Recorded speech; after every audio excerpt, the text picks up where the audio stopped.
signos vitales. ¿Cómo están esos signos vitales para este paciente, para la edad que tiene? Está hipotenso, taquicárdico. ¿Cuánto chiquillo? ¿Cuánto tiene el paciente? Tiene 2 meses. 2 meses. Entonces, ¿la presión cómo está? Ay, eso no es lo mismo. Normotenso. Muy Normotenso, bien. sí, ¿Frecuencia toda la razón. cardíaca? Normocárdico. Está bien. ¿Frecuencia respiratoria? Euneico. Euneico. Está con una temperatura de 36,5, que quiere decir que está Dentro de rango. a febril. A febril. Ya hablemos en términos. Y la saturación, eso me interesa. ¿Cómo está? ¿Cuánto es lo normal que tiene que está saturar un niño? 95. Límite. Mayor o igual a 94. 94. Y en clase le dijimos que existía la saturación Espera. al límite. ¿Cómo está? Al límite. Al límite. Al límite 93, yo podría decir desaturando porque tiene uso de, Musculatura accesoria. además de musculatura accesoria, ¿qué está usando? Naricera. ¿Ya? Ok. PCR de 15, ¿cómo está? Y 15. Alto. Creo. ¿Para qué sirve la PCR, chiquillos? Hasta con el leucocitos. Para No inflamación. solo para medir inflamación. La PCR también sirve para diferenciar infección viral de bacteriana. ¿Cuál es el valor normal de la PCR? ¿Hasta cuánto? Hasta 10. ¿Ya? Por lo tanto, hasta allí yo pienso en una PCR normal. Si yo hablo de infección viral, voy a tener una PCR hasta 50. Y sobre 50 va a ser bacteriana. Si yo tengo una PCR de 15, ¿qué quiere decir? ¿Qué proceso es? ¿Viral o bacteriano? Viral. Ya, bueno, digo, vamos. Amiga, me estoy pegando. Viral. El hemograma claramente Amiga. está con desviaciones hacia la izquierda y tiene 18.000. Y el IFI obviamente está positivo. Entonces, ¿tiene concordancia el IFI con el PCR? Sí. Para el síndrome bronquial obstructivo. ¿Qué dijimos en clase que el paciente hacía cuando se complicaba con DRS? ¿A qué cuadro pasaba? De SBO, síndrome bronquial A neumonía. obstructivo, neumonía.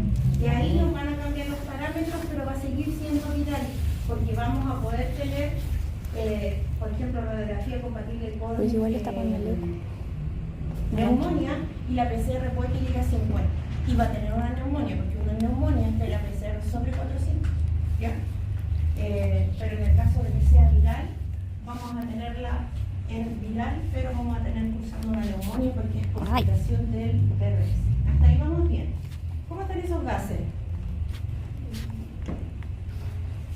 Lo normal del pH es 735 a 745, por eso está aumentado o disminuido. Disminuido. El PO2 va de 80 a 100, eso está disminuido. El PCO2 va de 35 a 45, está aumentado. Y el bicarbonato de 22 a 26 Bien. está dentro del límite normal. Y el exceso de base puede ser más 2 o menos. Pero con estos exámenes así, ¿qué podría decir que el paciente tiene? Acidosis respiratoria. Y además, ¿cómo se llama la elevación del CO2? Hipercapnia. Hipercapnia. Perfecto. Y aquí están las indicaciones. Aquí lo único que quiero dejarles claro es que cuando un paciente tiene quine, ¿qué requisito debe cumplir para que le puedan dar la quine? No problema. Está bien. ¿Cómo? El uso de musculatura No, para hacerle quimio. Para hacerle la ¿Qué quine. necesita?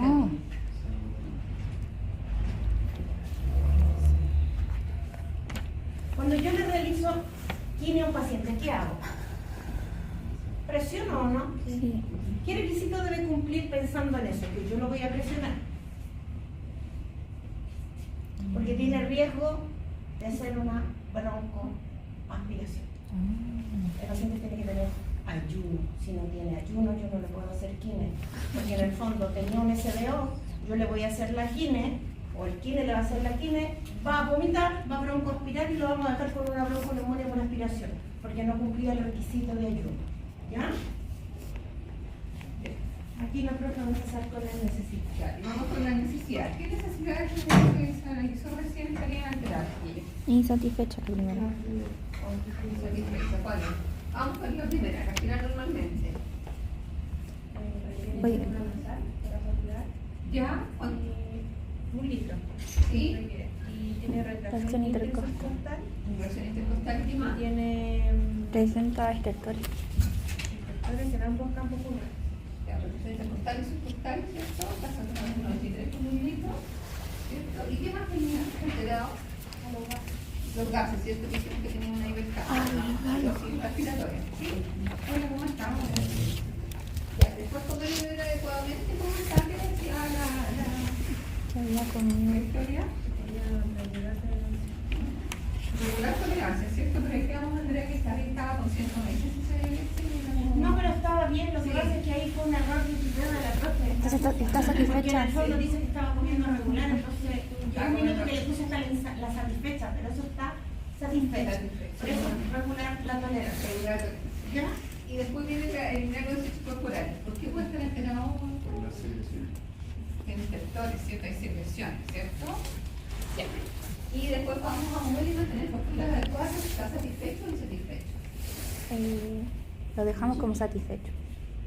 Satisfecho. Sí. ¿Cómo puedo, si tú dices satisfecho, qué debería estar el niño, por ejemplo? ¿Qué podría hacer? ¿Qué puede pasar en pediatría? ¿Por qué puede estar esa necesidad insatisfecha, chiquillo? ¿Es lo mismo paciente respiratorio que uno, por ejemplo, fracturado y que esté con yeso? No. ¿Quién va a tener la postura, moverse y mantener postura adecuada y satisfecho? ¿Cuál de los dos? ¿El respiratorio o el de la fractura? Fractura. El de la fractura, porque va a estar con un yeso, ¿ya? Pero el respiratorio, en el fondo, no. Si Podría es estar recién inmovilizado. nacido, si es más grande, podría ser. Pero en el fondo, yo quiero que las necesidades es lo que observamos, es lo que yo coloco y no aplicar juicios, ¿ya? La única parte que yo podría aplicar juicios en el fondo es la educación, porque todo padre, independiente del nivel educacional que tenga, necesita que yo lo eduque frente a la patología que tiene el paciente, aunque el paciente sea crónico, ¿ya? Pero en el fondo, lo que yo les quiero decir con las necesidades es que de repente ustedes ponen insatisfecha, que de verdad está bien insatisfecha, pero es prioritario para el paciente. No. Por ejemplo, aquí le pusimos dormir y descansar. ¿Pero por qué lo puse insatisfecho? ¿Cuál es el argumento? ¿Qué pasa ¿Pero con solo eso? por estar hospitalizado? Igual La está dificultad haciendo, respiratoria. sí, está haciendo un esfuerzo respiratorio. Porque está con un cuadro respiratorio. ¿Qué les pasa a ustedes cuando están con un cuadro respiratorio? ¿Cuándo se agudiza el cuadro? En la noche.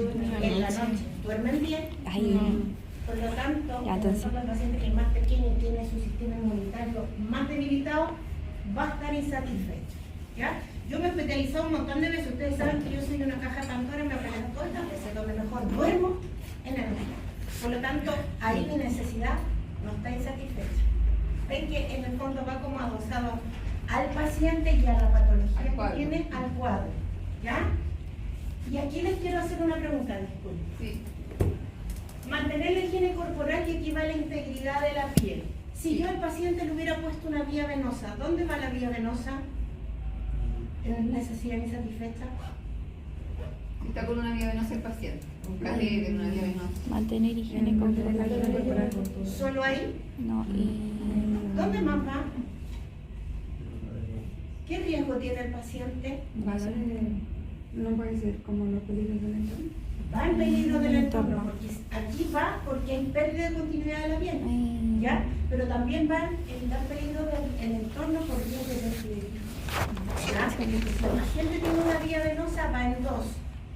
En la 8 y creo que evita peligro del entorno en la 10. Por ahí. está como cambiado. ¿Ya? Ya.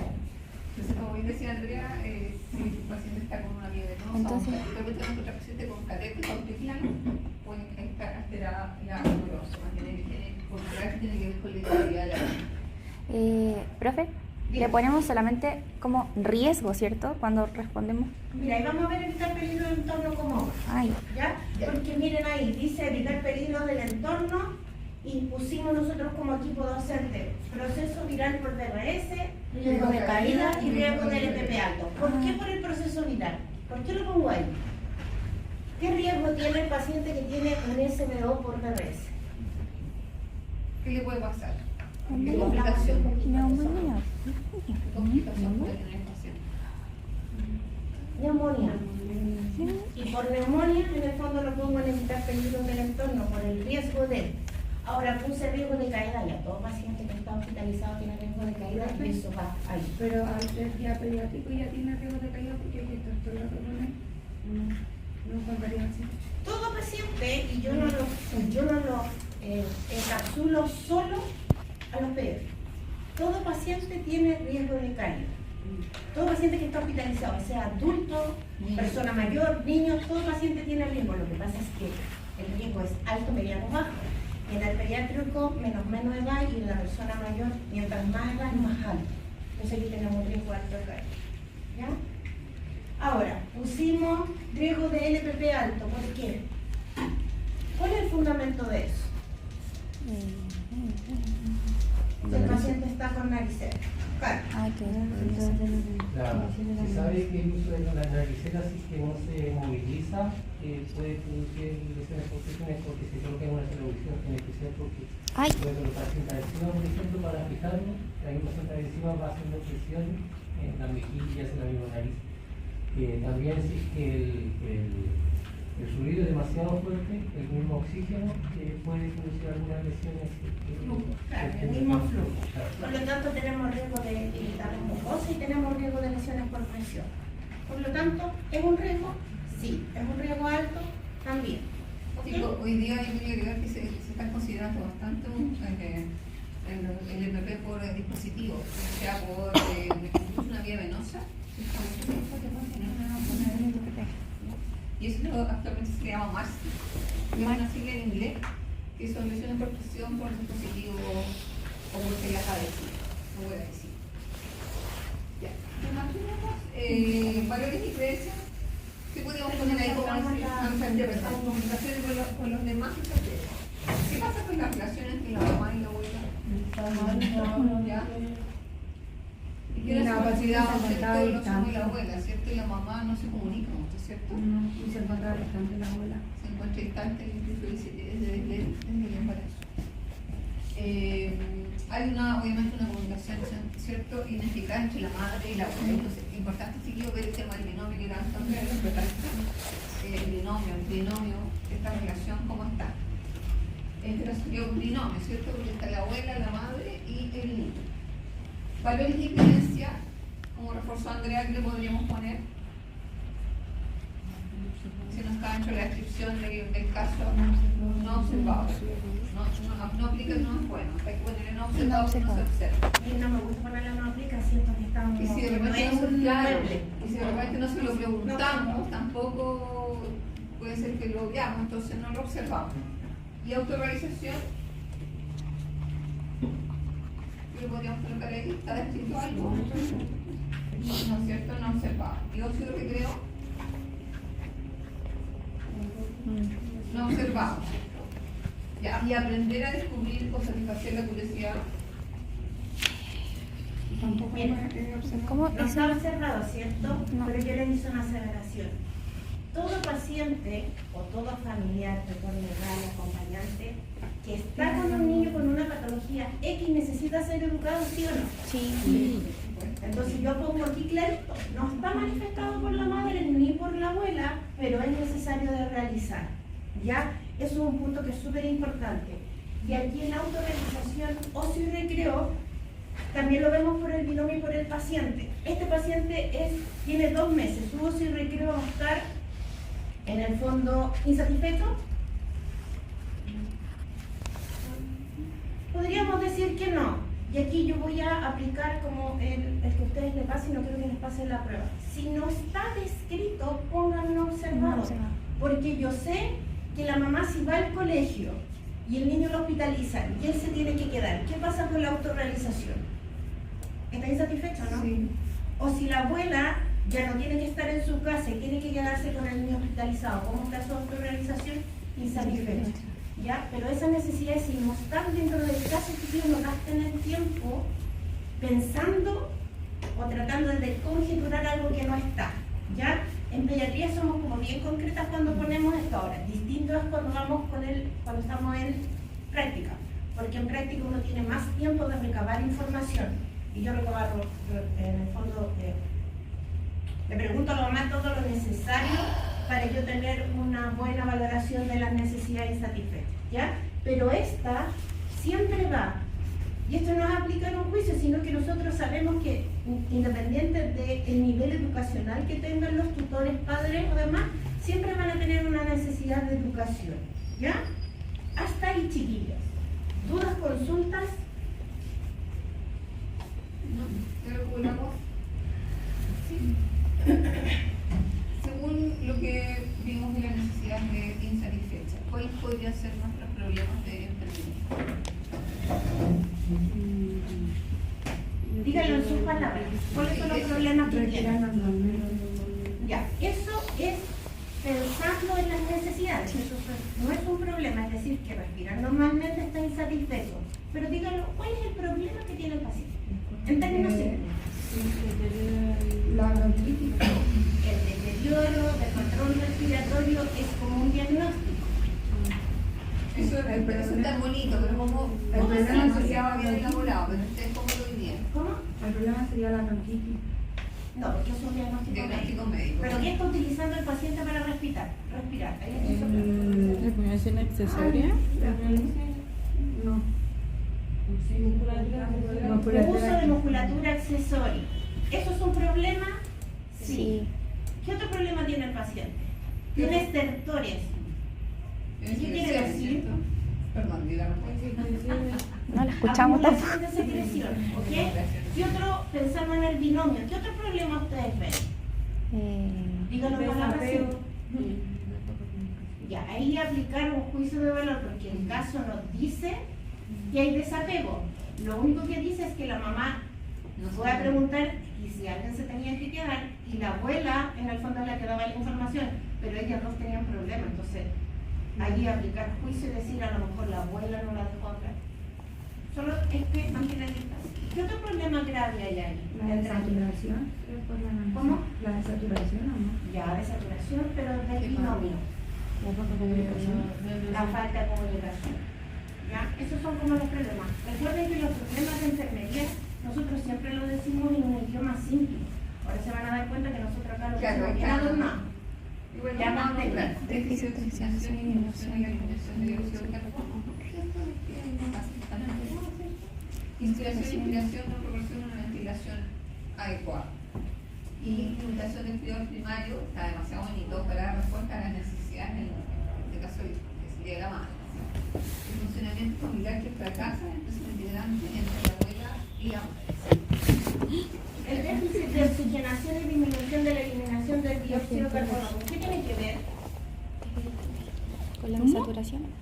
El primero que dice déficit de oxigenación y disminución en la eliminación de dióxido de carbono.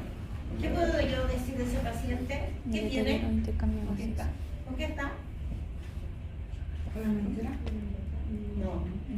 Ahí estoy hablando de examen. Entonces estoy diciendo que hay una acumulación de dióxido de carbono que estaba en 55. ¿Eso qué quiere decir? Hipercapnia. ¿Pero qué es lo que tenía el Ácido paciente? respiratorio. Entonces, si nosotros le dijimos en clase que teníamos el paciente respiratorio chiquillo, no hay que inventar la rueda. Ya a eso vamos. Y tenemos dos posibilidades en realidad de grandes diagnósticos. Uno es el deterioro del intercambio gaseoso, que si yo veo en ANDA, lo puedo relacionar Con los gases. a gases. Si yo tengo gases y efectivamente tengo una acidosis respiratoria, ¿qué diagnóstico voy a tener? Deterioro del intercambio gaseoso. Pero si el paciente tiene solo uso, por ejemplo, de musculatura accesoria, que lo tiene este paciente, más oxígeno por naricera, ¿qué diagnóstico yo podría dar? Un patrón respiratorio ineficaz. Ineficaz. Esos son los dos grandes diagnósticos. ¿Qué me pasa de repente? Que ustedes, como se acuerdan de los estertores, me van a hacer un diagnóstico específico para limpieza y ponen limpieza de la vía aérea ineficaz. Y no es del todo correcto. ¿Y saben por qué? Porque yo tengo NOC, que puedo poner dentro del diagnóstico de patrón respiratorio, donde yo manejo la limpieza de la vía aérea. ¿Ya? ¿Por qué se los digo? Porque después ustedes presentan el PAE oral y le entran los nervios, dicen, ¿qué hago? ¿Qué hago? Y tiran el de limpieza ineficaz como diagnóstico. Y dentro de todo no es lo más correcto, porque cuando yo tengo un patrón respiratorio ineficaz, involucra el uso de oxígeno, manifestado por está el estertores, y además tengo el uso de musculatura accesoria. Lo correcto es poner ese diagnóstico con un no para la limpieza de la vía aérea. ¿Me entienden? ¿Ya? Ya. Y ahí, Después seguimos con los motores del trinomio en este caso, limitación del cuidado primario para la respuesta a las necesidades del niño, funcionamiento familiar entre casa, empresa, íntimo. Está clarísimo que hay un problema de relación, de comunicación entre la abuela y la madre. Ya. Y usted ya mencionaron, Andrea ya mencionó un poco lo que diagnosticó. El primero sería deterioro y cambio de gases y lactante masculino de 2 meses relacionado con chiquillos. ¿Con qué cosa? Lo dijimos recién. Patrón respiratorio. Respiratorio ineficaz, ¿cierto? Manifestado por qué? Hipercamia. Está disminuido. Con pH. Tengo por la acidosis. La Presión PO2, de ¿cierto? Ya, hay un hipercambio. ¿Qué dijimos que era el hipercambio, chicos? Exceso de El CO2. aumento del Aumento la de reducción de CO2. CO2. ¿Cuánto era, se acuerdan? De ¿El valor normal? 45. 35, estaba? 132. Ya, perfecto, ¿cierto? Y pH arterial disminuido, estaba disminuido el pH, Sí. ¿cierto? Ya. Después tenemos patrón respiratorio ineficaz, el lactante masculino, que es el que mencionaba recién la Andrea, de 2 meses relacionado con qué pasa cuando hay un patrón respiratorio ineficaz. En este caso, ¿saben de dónde sacamos esto? De la simplicidad. Cuando ustedes hacen una etiqueta lambda en el librito maravilloso que tenemos, salen los factores relacionados, ¿cierto? Si ustedes buscan esto en el libro, los factores relacionados no va a estar. ¿Saben dónde se busca? También, y es permitido, en condiciones asociadas. Condiciones asociadas. ¿Ya? Porque en varios diagnósticos les pasa con el lambda que de repente uno da factores relacionados y no está. Por eso existen las condiciones asociadas, y yo lo busco ahí. Porque el paciente, ¿qué es lo que tenía? Este paciente. ¿Qué patología tiene? ¿qué cuadro? Ya, y cuando yo tengo un síndrome de bronquial obstructivo, ¿qué pasa con la resistencia de la vía aérea? ¿Pero por qué disminuye? Denme el argumento, fundamento. ¿Por qué disminuye? No hay daño todavía de los alveolos porque es un síndrome de bronquial obstructivo, el paciente queda como hiperreactivo, pero no es daño. ¿Pero qué pasa? ¿Qué pasa en el paciente pediátrico? ¿Puede movilizar secreciones? Si yo tengo un lumen así Ahí está, así como y tengo secreciones, las secreciones van a invadir el lumen, ¿Las ¿se pueden contrae? movilizar? No. Por lo tanto, hay disminución de la resistencia porque hay menos flujo. Por lo tanto, pongo el incremento de la resistencia de la vía aérea, que está en condiciones asociadas. ¿Les queda claro? Ya, porque, por ejemplo, en los riesgos de lesión, me pasa que si uno va al diagnóstico en el NAMDA de riesgo de lesión, de repente factores relacionados no está, pero yo lo busco en condiciones asociadas y ahí está el relacionado con. Yo lo vi con la profesora María de Ángeles, que es la que lo pasaba acá en uno se tiene que impregnar en el NAMDA. Yo crecí con PES y en la universidad donde yo trabajé trabajamos con PES, entonces yo tuve que aprender a amar al NAMDA y buscarle en el fondo la adecuación para el paciente pediátrico. Por eso en el fondo les decimos deterioro del intercambio gaseoso según NAMDA va asociado a gases, pero si ustedes están en clínica y tienen un paciente cianótico, ¿a qué va asociado? ¿Qué hay ahí? ¿Qué tiene ese paciente? Hipoxia. Y si yo digo que tiene hipoxia, más que hipoxia, Sí. ¿qué es lo que pasa? ¿Hay un intercambio gaseoso adecuado? No. Entonces, en la clínica yo sí lo puedo asociar, lamentablemente el NAMDA lo tengo que asociar aquí. ¿Y las manifestaciones, chicos, de este patrón respiratorio ineficaz? ¿Cuáles serían en este caso? ¿Qué le está pasando al paciente? Él lo dice, ¿cierto? Sí, tiene las reflexiones, ¿cierto? Las reflexiones pueden ser variadas, ¿cierto? Pero en este caso son intercostales y subcostales, ¿saben eso, cierto? Lo que es intercostal entre las costillas, subcostales, bajo las costillas, ¿cierto? Ya. Puede ser también infraclavicular, ¿cierto? Supraclavicular, ¿sí? Pero en este caso son reflexiones intercostal y subcostal. Y después nos vamos a los diagnósticos relacionados con el trinomio en este caso, que sería procesos familiares disfuncionales en la adolescente femenina de 16 años y persona mayor, ¿cierto? Que sería la madre, que es la abuela del niño, relacionada con estrategias de enfrentamiento ineficaz que es una de los podría ser de las características, o de los factores relacionados o de los condicionantes, como decía Andrea, manifestado por falta de comunicación entre la abuela e ella. Y el código 00063. ¿Sí? ¿Cómo de acuerdo?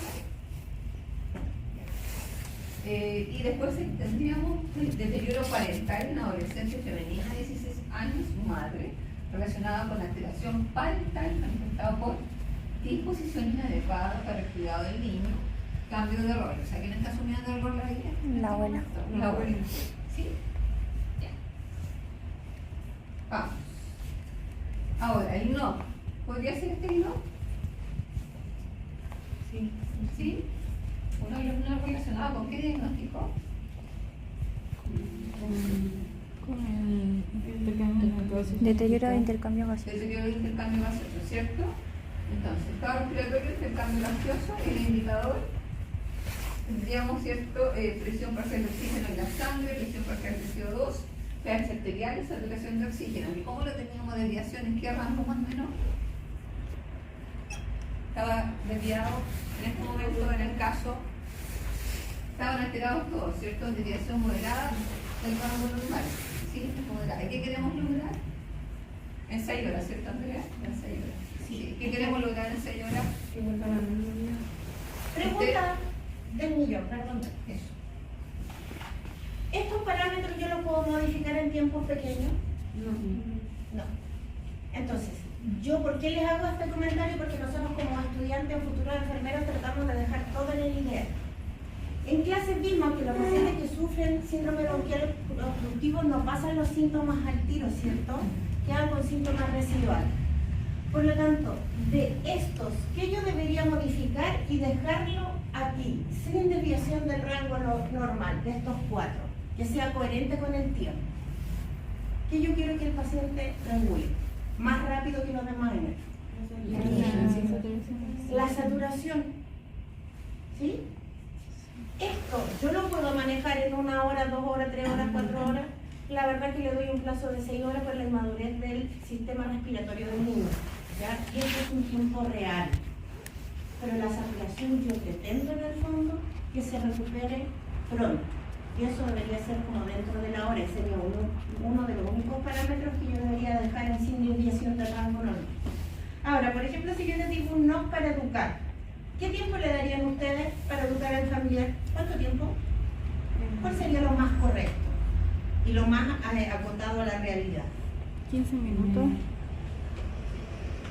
Atrévanse, chiquillos. Y aquí uno se equivoca, casi no importa. Aquí en el fondo uno les corrige, después ya cuando estamos en el paciente más complejo, aquí usted se equivoca.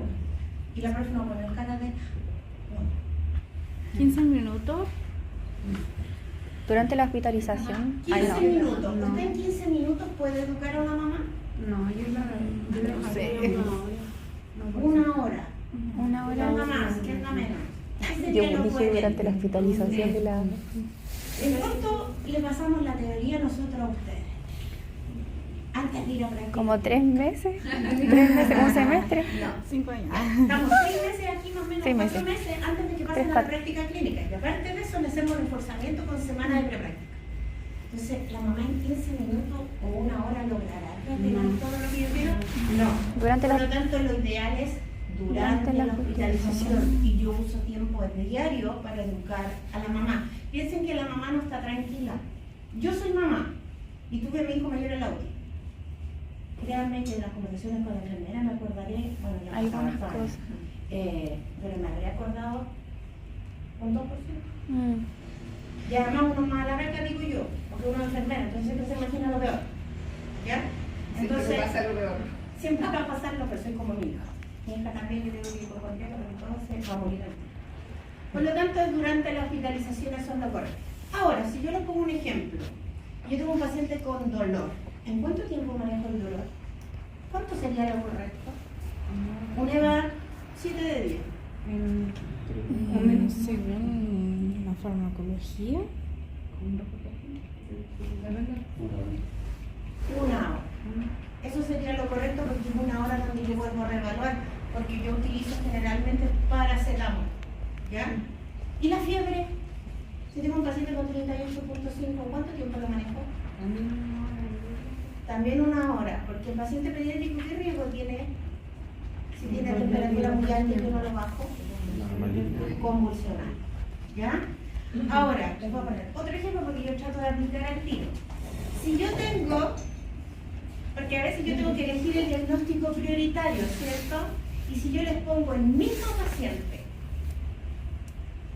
uno con 2 meses, con 38.5 de temperatura y un FLAC, porque en el de 2 meses yo no puedo aplicar EVA, tiene un FLAC de 6. ¿Qué manejo primero él? ¿Sabes lo que es FLAC? Temperatura 38.5 y un FLAC de 6. ¿Qué manejo primero? ¿Cuál es mi diagnóstico La prioritario fiebre. en ese paciente de 2 meses? Dolor agudo. Temperatura. Temperatura. Y si yo les digo que son los dos prioritarios, Ay, y sí. ustedes me preguntan ¿por qué? Es que los dos se relacionan, po. ¿Yo puedo bajar una temperatura si no manejo el dolor del Paracetamol. paciente? ¿Uso el mismo medicamento para bajar la temperatura y el dolor? Sí. Paracetamol. Entonces yo podría decir que esos dos diagnósticos son prioritarios. Ahora, si ustedes me preguntan qué manejo primero, que generalmente uno lo hace a la par, pero para que ustedes se ordenen con el papel, la temperatura. Porque de rebote voy a manejar el FLAC, ¿cierto? Entonces voy a poner primero la temperatura y después el dolor. Y si yo le pongo un paciente 14, temperatura 38.6, EVA 9 de 10, ¿qué manejo primero? Dolor. ¿Ven? Que cuando yo digo depende, aunque ustedes y su cara te quieren matar. Es porque depende de la edad del paciente y la condición que tiene el paciente, lo que yo manejo primero, y que yo puedo tener dos diagnósticos prioritarios porque son las mismas acciones que yo voy a hacer para el mismo paciente y que si no bajo uno, no va a bajar el otro. ¿Sí?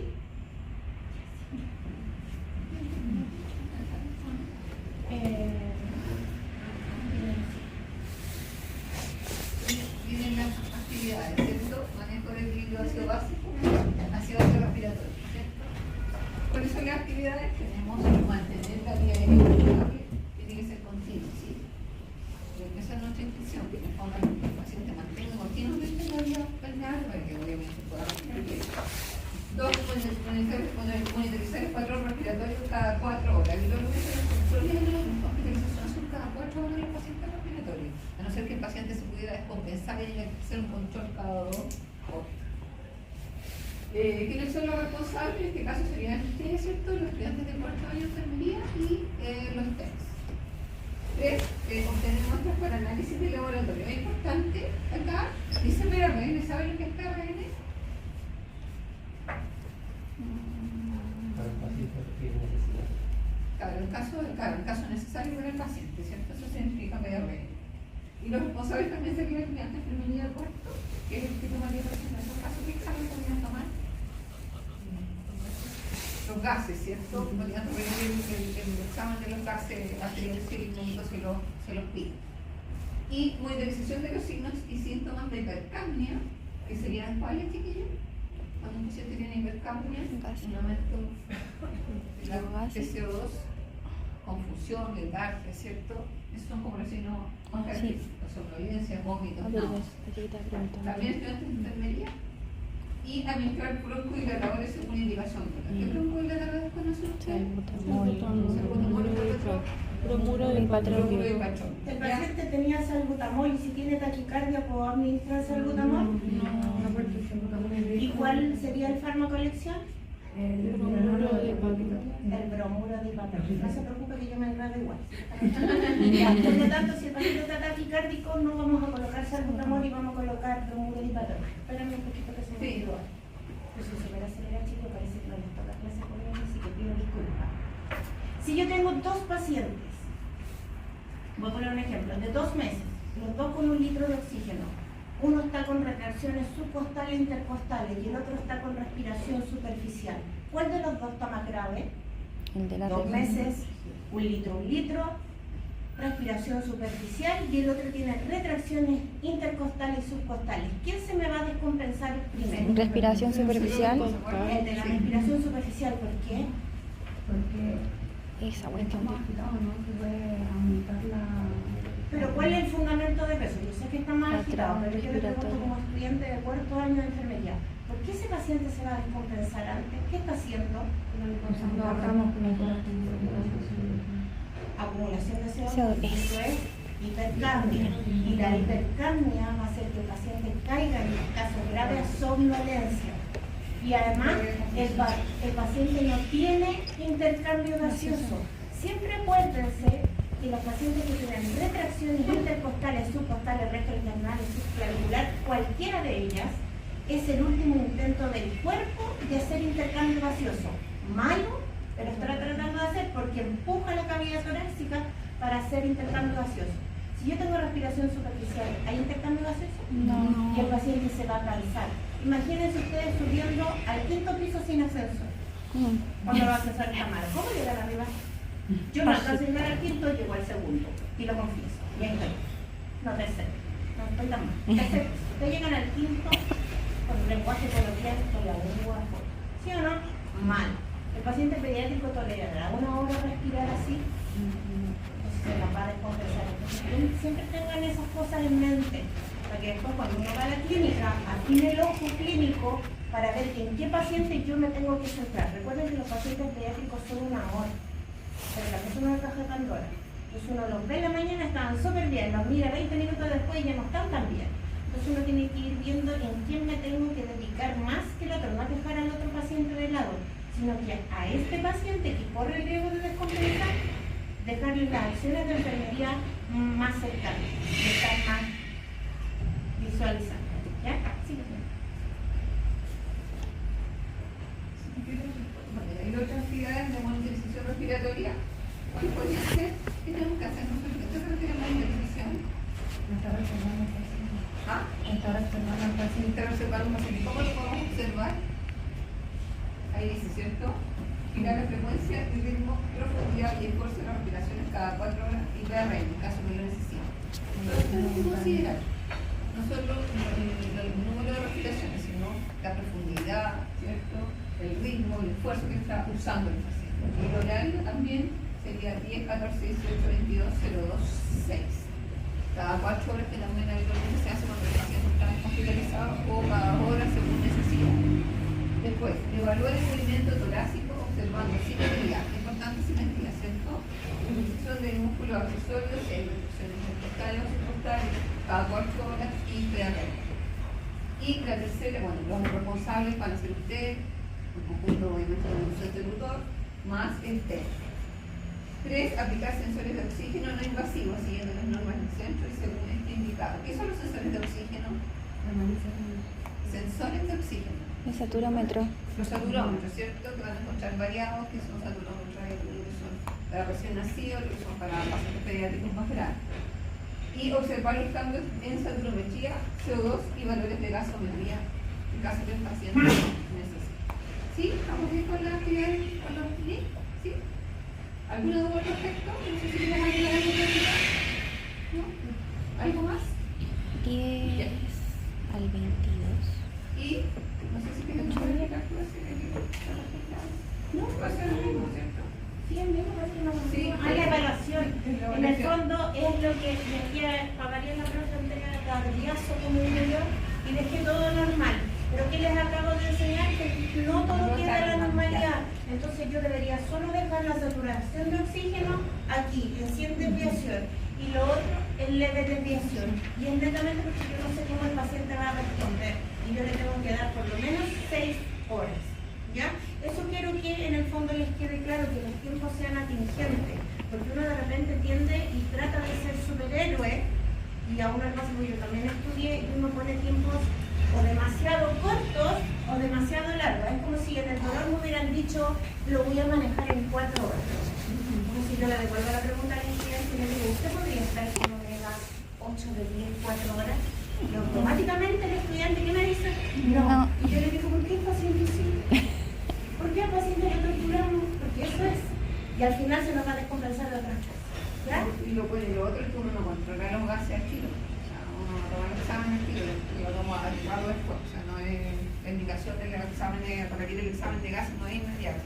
Y los gases arteriales, la verdad, siempre hay chiquillos No se usa, el pase venoso. Sí. Yo sí sé, creo. Profe, ¿Dudas? cada, ¿Consultas? cada cuántas horas se repiten los exámenes normalmente? Que va a depender. Depende de la situación y la descompensación del paciente. Dice que no me quieren cuando yo digo depende, pero... Si está muy mal. Es una indicación médica también. Que el médico que evalúa cuando va a controlar un caso nuevamente. ¿Qué es lo que me importa en el fondo, chiquillas, de las indicaciones médicas? Que en el fondo, si a nosotros nos envían a tomar exámenes, yo como enfermero debo respetar los resultados. Y si yo veo, por eso le enseñamos interpretación de resultados, que están en el fondo alterados, yo tengo que ser el pepe grillo del médico ahí, pulguita en la oreja, y diciéndole que por favor vaya a evaluar al paciente porque los exámenes no están bien. Porque si los exámenes, los gases están alterados o cualquier examen, corro riesgo que el paciente se me descompense. ¿Ya? Entonces no es tan solo que uno como enfermero es hacedor de cosas, porque no es así. Lo que uno tiene que hacer es aplicar y ver qué significa que esto no esté bien. ¿Ya? Igual que lo otro que yo les dije, que en pediatría dejamos las indicaciones, o sea, no dejamos, el médico indica saturar oxígeno para saturar mayor o igual a 94. ¿Qué nos permite? Porque si el paciente obviamente se puede descompensar, voy a estar llamando para saber qué hacer si el paciente está haciendo tipo. Tengo que avisar, pero ¿qué hago primero? Atiendo al paciente y después llamo. Esta indicación que dice oxígeno para saturar mayor o igual a 94 me permite a mí como enfermera aumentar el flujo o cambiar el dispositivo. Y después llamar y avisar. Obviamente después de realizar el examen físico, ¿ya? Pero ese es en el fondo, por eso yo siempre les digo, un enfermero tiene 4 cosas: procedimiento, teoría, ética y habilidades blandas. Cualquiera de esas 4 que falle, yo no soy un enfermero completo. Porque no puedo solo hacer las cosas por hacer. Es como cuando yo siempre les digo lo del salbutamol. Porque no solo trabajamos con médicos, también trabajamos con, o sea, médicos titulados, también trabajamos como hay estudiantes de enfermería, también tenemos internos y becados. Y de repente pasa que por volumen de pacientes, me pasaba mucho en el Carmen, frecuencias cardíacas pero elevadísimas, y así no es muy menos pasado. Nebulización con salbutamol. Si yo solo soy un hacedor de cosas, voy y lo hago, ¿y qué le va a pasar al paciente? Pues voy a descompensar. Pero voy a decir, ¿por qué no lo cambio por lo mismo de hipotropio que está taquicárdico y si le coloco salbutamol? ¿Se acuerda usted que puedo provocar más taquicardia? Y la miran así con cara de... y le cambian la orden. Eso es lo que tenemos que hacer, eso es trabajo en equipo. Porque si bien a lo mejor dicen, y es así, que los médicos tienen 7 años de estudio, nosotros tenemos 5. Ellos tienen en algunas cosas mucho más tiempo, pero nosotros tenemos que saber casi lo mismo. A lo mejor la amilosis crítica, la CFTR, no sé qué, la especificidad de eso lo va a saber mejor él, pero los medicamentos los tenemos que manejar. Es como pregúntenle a un médico cuál es la dilución del medicamento. Ellos nos dan la indicación, la dilución, o si se reconstituye, o si no se reconstituye, lo manejamos nosotros. ¿Ya? Eso. ¿Dudas, consultas?